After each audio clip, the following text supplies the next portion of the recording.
Hello guys, welcome back to my channel. അപ്പോൾ നമ്മൾ ഇന്ന് വന്നിരിക്കുന്നത് നാടൻ കോഴി വളർത്തിയാൽ ലാഭം ഉണ്ടോ എന്ന് ചോദിച്ചിട്ടുള്ള ആദ്യ ഒരു വീഡിയോ ഞാൻ ചെയ്തിട്ടുണ്ടായിരുന്നു.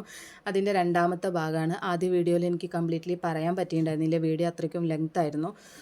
പിന്നെ തുടക്കമായതുകൊണ്ട് വീഡിയോ ചെയ്യേണ്ട ഒരു ഐഡിയ എന്താണ്, എങ്ങനെയാണ്, എവിടുന്ന് സംസാരിക്കണം, എങ്ങനെ സംസാരിക്കണം, അങ്ങനെയുള്ള കാര്യങ്ങളൊക്കെ കുറച്ചൊരു തപ്പിപ്പഴ ഉണ്ട് കേട്ടോ.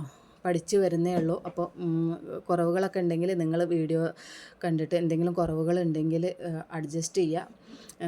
നമുക്ക് പയ്യെ പയ്യെ ശരിയാക്കി എടുക്കാവുന്നതാണ്. ഓക്കെ.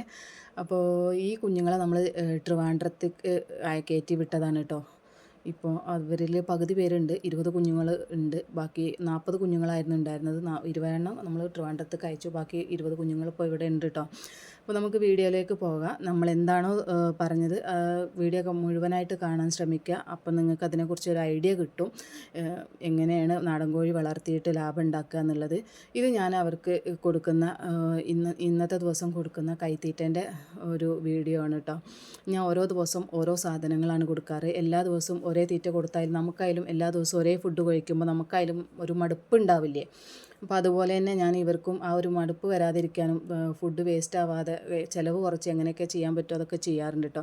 അപ്പോൾ ഇത് ലെയർ മാഷും തവിടും റേഷൻ പീടികയിലെ ആട്ടയും കൂടെ മിക്സ് ചെയ്തിട്ട് വെച്ചതാണ് കേട്ടോ. കുറച്ച് ചോറും ഉണ്ടായിരുന്നു, അതെല്ലാം കൂടെ മിക്സ് ചെയ്തുകൊണ്ട് നമ്മുടെ ലിവർ ടോണിക്ക് കുറച്ച് വെള്ളം കൂടെ ആഡ് ചെയ്തിട്ട് മിക്സ് ചെയ്ത് വെക്കും കേട്ടോ.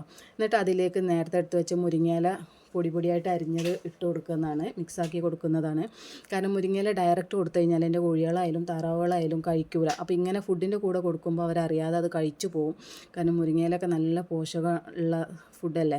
പിന്നെ കുറച്ച് ചെറിയ പപ്പായ, ചെറിയ കുഞ്ഞി പപ്പായ കിട്ടിയിട്ടുണ്ടായിരുന്നു, വീട്ടിലുള്ള തന്നെയാണ്. അപ്പോൾ അതും കൂടെ കൊത്തി അരിഞ്ഞിട്ട് അതിൽ ആഡ് ആക്കുന്നുണ്ട് കേട്ടോ.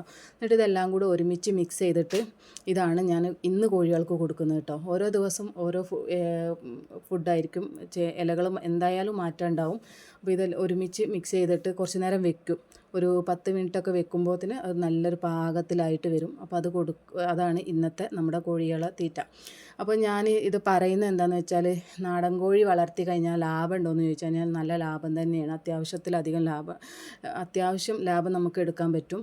കുറേയൊന്നും കിട്ടൂല, പക്ഷേ നല്ലോണം അധ്വാനം ഉണ്ട് കേട്ടോ. നല്ലോണം അധ്വാനം ഉണ്ട്. അങ്ങനെ പെട്ടെന്ന് ലാഭം ഉണ്ടാക്കാൻ പറ്റുമെന്ന് വിചാരിച്ച് ആരും ഈ ഫീൽഡിലേക്ക് വരണ്ട.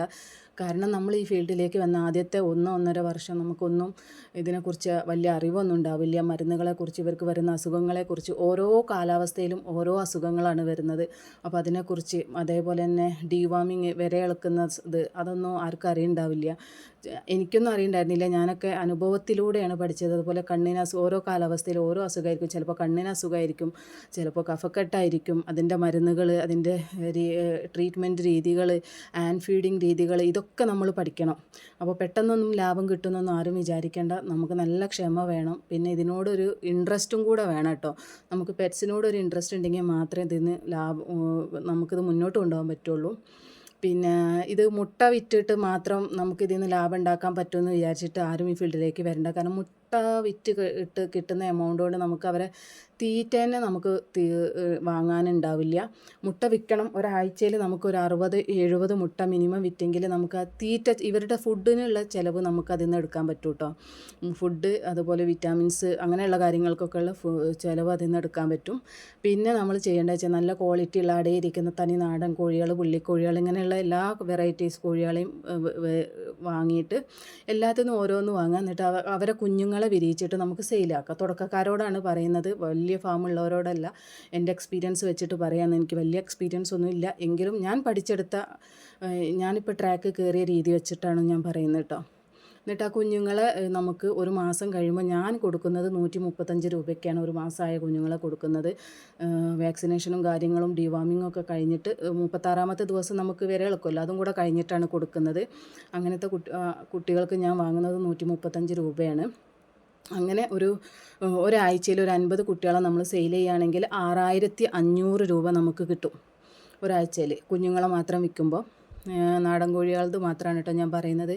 6500 കിട്ടുമ്പോൾ 4 ആഴ്ചയിൽ നമുക്ക് ഈ 6500 വെച്ച് നോക്കുകയാണെങ്കിൽ 26,000 കിട്ടും. 26,000-ൽ നമുക്കൊരു 6,000 രൂപ എല്ലാ ചിലവുകളും ത്തിന് വേണ്ടിയിട്ട് മാറ്റി വെച്ചാലും അതൊക്കെ ഓൾറെഡി നമ്മൾ മുട്ടയിൽ നിന്ന് നമുക്ക് ഇവർ ഫുഡും കാര്യങ്ങളൊക്കെ നമുക്ക് അഡ്ജസ്റ്റ് ആയി പോകും. പിന്നെ അതുകൂടാതെ ഒരു 6000 രൂപ വീണ്ടും ചിലവുകളിലേക്ക് നീക്കി വെക്കുകയാണെങ്കിൽ കൂടി കറണ്ട് ബില്ല് അങ്ങനെ എല്ലാ കാര്യങ്ങളും ഇൻക്യുബേറ്ററൊക്കെ ഉള്ളവരാണ്. എനിക്കിപ്പോൾ 2 ഇൻക്യുബേറ്റർ ഉണ്ട്, അതുപോലെ തന്നെ 2-3 ബ്രൂഡർ ഉണ്ട്. അപ്പോൾ എല്ലാം കൂടെ നമ്മൾ മൈനസ് ആക്കുകയാണെങ്കിൽ തന്നെ നമുക്കൊരു 20,000 രൂപ നമുക്ക് മാറ്റി വെക്കാൻ പറ്റും. പിന്നെ അതിൻ്റെ കൂടെ തന്നെ നമുക്ക് താറാവുണ്ട്, താറാവിൻ്റെ മുട്ട സെയിലാക്കുന്നുണ്ട്. അതുപോലെ തന്നെ ഫയോമി ഉണ്ട്, സിൽവർ ഫയോമിൻ്റെ കുഞ്ഞുങ്ങളെ നമ്മൾ സെയിലാക്കുന്നുണ്ട്. ഒരു എന്താ പറയുക, ഒരു 100-150 കുഞ്ഞുങ്ങളൊക്കെ ഞാൻ സെയിലാക്കിയിട്ടുണ്ടായിരുന്നു ഒരു മാസം. ഇപ്പം ഞാൻ കുറച്ച് ബ്രീഡിങ് ഇപ്പം നിർത്തി വെച്ചിരിക്കുകയാണ്. കാരണം എനിക്ക് വീട് പണിയും കാര്യങ്ങളും ഫാം വേറൊരു സ്ഥലത്തേക്ക് മാറ്റണം എന്നുണ്ട്. അപ്പോൾ എനിക്ക് മാറ്റുമ്പോൾ കോഴികൾ കുറേ എണ്ണം ഉണ്ടായി കഴിഞ്ഞാൽ ബുദ്ധിമുട്ടാവും എന്ന് വെച്ചിട്ട് ഞാനിപ്പോൾ കുറേ കോഴികളെ കൊടുത്തു കേട്ടോ. ഇനി ഇൻഷാ അള്ളാ ഞാൻ പുതിയ സെറ്റപ്പിലേക്ക് മാറിക്കഴിഞ്ഞാൽ കുറച്ചും കൂടെ വലുതാക്കി കൊണ്ടുവരണമെന്ന് നല്ല ആഗ്രഹമുണ്ട്. അതുപോലെ തന്നെ ഫയോമീൻ്റെ കൊത്തുമുട്ട ഇപ്പോൾ മാർക്കറ്റ് റേറ്റ് 25-30 റേറ്റൊക്കെയാണ്. അപ്പം അങ്ങനെ നമുക്ക് അതിൻ്റെ കൊത്തുമുട്ട വെക്കാൻ പറ്റും. അതുപോലെ തന്നെ താറാവ് കുഞ്ഞുങ്ങളെ വിരിയിച്ചിട്ട് നമുക്ക് കൊടുക്കാൻ പറ്റും. അതുപോലെ തന്നെ പൂവൻ കോഴികൾ എല്ലാവരും കുഞ്ഞുങ്ങളെ വാങ്ങുമ്പോൾ പൂവൻ കോഴികളെ കൂടുതലാരും വാങ്ങൂല. അപ്പോൾ ഈ പൂവൻ കോഴികൾ വലുതായി കഴിഞ്ഞാൽ ഇടയ്ക്ക് നമുക്ക് ഈ ഉത്സവത്തിന് നേർച്ചയ്ക്ക് അതുപോലെ തന്നെ ഇറച്ചിക്കടകളിലൊക്കെ നമുക്ക് പൂവൻ കോഴികളെ സെയിലാക്കാൻ പറ്റും. ഇതൊക്കെ നമുക്ക് ഞാൻ നേരത്തെ പറഞ്ഞ ഈ 20,000-ൻ്റെ മേലെ ഇടയ്ക്ക് കിട്ടുന്ന പൈസകളാണ് കേട്ടോ. ഫയോമിൻ്റെ എന്ന് പറഞ്ഞാൽ ഫയോമി നമുക്ക് ഒരു മാസം ഒരു 100 കുട്ടികളൊക്കെ വിരിച്ച് കൊടുക്കാൻ പറ്റുകയാണെന്നുണ്ടെങ്കിൽ നല്ല പരിപാടിയാണ്. അതും കൂടെ ഇതിൻ്റെ കൂടെ ഉണ്ടാവും. അപ്പോൾ ഞാൻ പറഞ്ഞുകൊണ്ട് വരുന്നത് ഈ ഫാം, അതായത് ഒരു വീട്ടമ്മ വീട്ടിലിരുന്ന് നമ്മളെ കുഞ്ഞുങ്ങളെയും നോക്കി നമ്മളെ ഹസ്ബൻഡിനെയും നോക്കി നമ്മളെ വീട്ടുകാര്യങ്ങളും ചെയ്ത് പ്ലസ് നമുക്ക് വീട്ടിലിരുന്ന് സമ്പാദിക്കാൻ പറ്റിയ പരിപാടിയാണ് ഒരു ഫാം സെറ്റപ്പ് വീട്ടിലുണ്ടാവുക എന്നുള്ളത്. പിന്നെ നമുക്ക് പണിയെടുക്കാനുള്ള മനസ്സ് എന്തായാലും വേണം. അതുപോലെ തന്നെ അസുഖം വന്നു കഴിഞ്ഞാൽ നമ്മൾ എല്ലാ നേരം മരുന്ന് കൊടുക്കാനും അവരെ ക്ലീൻ ചെയ്യാനും ആൻഫീഡ് ചെയ്യേണ്ടവർക്ക് ആൻഫീഡ് ചെയ്യാനൊക്കെ ഉള്ള ഒരു സന്മനസ്സും കൂടെ വേണം കേട്ടോ. കാരണം ഇത് വേഗം മടുപ്പ് വരും. എല്ലാ ദിവസവും ഇതന്നെ പരിപാടികൾ തന്നെ സെയിം സാധനം ഇങ്ങനെ റൊട്ടേറ്റ് ചെയ്ത് വരികയല്ലേ. അപ്പോൾ നമുക്ക് മടുപ്പ് കൊടുങ്ങും. മടുക്കാതെ ചെയ്യാനുള്ള ഒരു മനസ്സും കൂടെ വേണം. നമ്മളെ വീട്ടിലാർക്കെങ്കിലും അസുഖം വന്നു കഴിഞ്ഞാൽ നമ്മളെങ്ങനെ ട്രീറ്റ്മെൻറ്റ് ചെയ്യുന്നത് അതുപോലെ ചെയ്യണം. പിന്നെ രോഗം വരാതിരിക്കാൻ ഒരുപാട് കാര്യങ്ങളുണ്ട് കേട്ടോ. അതൊക്കെ നമ്മൾ ചെയ്യുകയാണെന്നുണ്ടെങ്കിൽ ഒരു പരിധിവരെ നമുക്കൊക്കെ തടഞ്ഞു നിർത്താൻ പറ്റും. ഒക്കെ നമ്മളിങ്ങനെ ചെയ്ത് എക്സ്പീരിയൻസ് ആയി ഫീൽഡിലേക്ക് ഇറങ്ങി എക്സ്പീരിയൻസ് ആയി വരുമ്പോൾ നമ്മൾ ഓട്ടോമാറ്റിക്കലി പഠിച്ചു വരും. അപ്പോൾ പറഞ്ഞത് എന്താണെന്ന് വെച്ചാൽ നാടൻ കോഴീനെ വിറ്റാൽ ലാഭം ഉണ്ടാവുമോ എന്ന് ചോദിച്ചു. ലാഭം തീർച്ചയായിട്ടും ഉണ്ടാവും. ഇപ്പം നിങ്ങൾക്ക് വീഡിയോ മനസ്സിലായിട്ടുണ്ടാവും എന്ന് വിചാരിക്കുന്നു. എൻ്റെ വീഡിയോ ഇഷ്ടമായാൽ ലൈക്ക് ചെയ്യുക, സബ് ചെയ്യുക, ഷെയർ ചെയ്യുക. Thank you for watching.